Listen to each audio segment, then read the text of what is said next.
सद्गुरु साईनाथ महाराज की जय। सुप्रभात, साई प्रभात।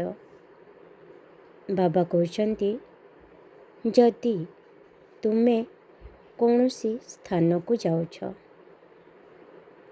तुमको सही समय रे कौनसी बस किंबा ऑटो मिलुना, तुमे ठीक समय रे तुमर गंतव्य स्थल रे पहुँची पारुना,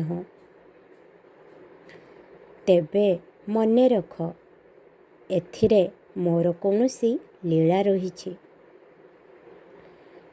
एहाकु मध्य मोर कौनसी कृपा बा आशीर्वाद बोली भाव, कारण जहा तुमे जानी नथिबो कि तुम भावना से जगारे पहुँची नथिबो, किंतु सेठारे मु सबु किछि देखि पारिबी। हाँ, देखि पारुछि मध्य।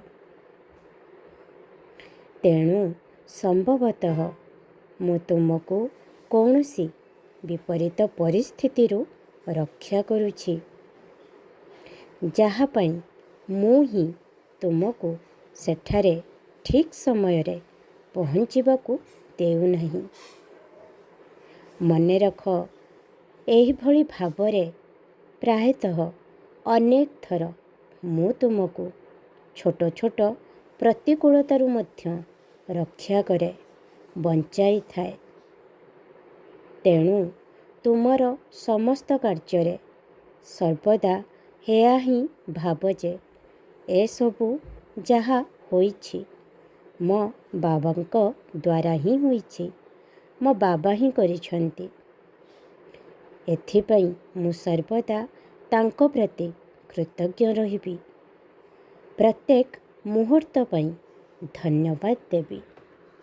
सबुबेले प्रार्थना रे मने रख, प्रार्थना रे बहुत सारा शक्ति अछि। प्रार्थना कर, निजर भगवान को स्मरण कर, खुशी रुह। बहुत सारा आशीर्वाद करुछि। ओम साई राम, जय साई राम।